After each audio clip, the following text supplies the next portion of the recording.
अजूनही शेतकरी वंचित आहे या गोष्टीपासून। हे बघा, शेतकऱ्याला एवढ्या अडचणी असताना आपले कृषी मंत्री कुठे आहेत हे कोणालाच माहीत नाहीत। त्यांचं वक्तव्यसुद्धा कुठं आलेलं नाही। ते या जिल्ह्याचे नेते असले, या राज्याचे कृषी मंत्री असले तरीसुद्धा सुरुवातीला म्हणजे पहिल्यांदा जेव्हा दुष्काळाची यादी ही जाहीर झाली होती त्याच्यामध्ये फक्त 40 तालुके घेतले होते। खरं तर सरकारकडनं कुठलीही यादी जाहीर होत असताना राज्याचा अभ्यास करावा लागतो। अभ्यास करून ज्या ज्या तालुक्यामध्ये खऱ्या अर्थाने अडचण आहे त्या तालुक्यामध्ये दुष्काळ जाहीर करण्याची जबाबदारी ही सरकारची असते। पण हे सरकार इतकं गोंधळलेलं आहे, 40 तालुक्याची यादी पहिली जाहीर होती, त्याच्यामध्ये निकष वेगळे असतात आणि मग 15 दिवसानंतर लोकांचा रोष वाढल्यानंतर दुसरी यादी जाहीर केली जाते आणि त्याच्यात निकष वेगळे असतात। म्हणजे काय या सरकारमध्ये चाललेलं आहे हे कोणालाही माहीत नाही।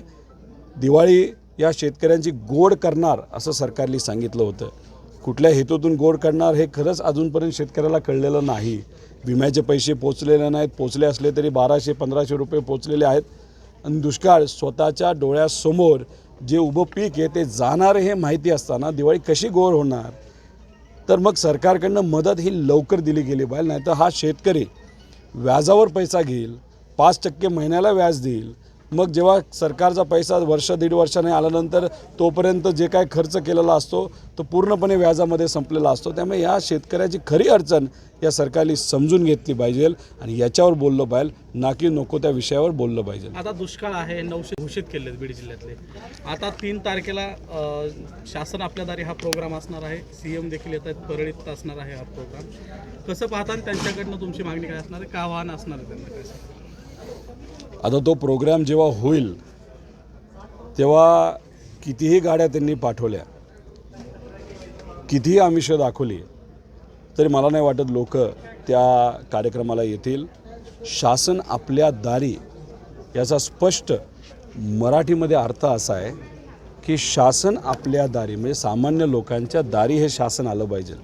पण या सरकारमध्ये एका इव्हेंट मॅनेजमेंट कंपनीने सांगितलं म्हणून लोकांना शासनाच्या दारी घेऊन नेलं जातं आणि मोठ्या सभेमध्ये 15 कोटी रुपये खर्च केला जातो आणि त्या 15 कोटीमध्ये तिथं भाषणं मोठी होतात। हे लोकांना नको आहे। आज जर आपण बघितलं डोल वेळेवर मिळत नाही, जे काही पैसा हे आशा सेविकांना जाहीर केला आहे तो सुद्धा अजूनपर्यंत मिळालेला नाही आणि त्याच्याचबरोबर अनेक इतर जे काही पेन्शनच्या स्कीम आहेत गरिबाच्या त्याच्यामध्ये सुद्धा पैसा हा वेळेवर मिळत नाही।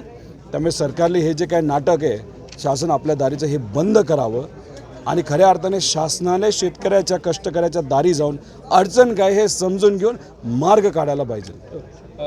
ओबीसीची महागाई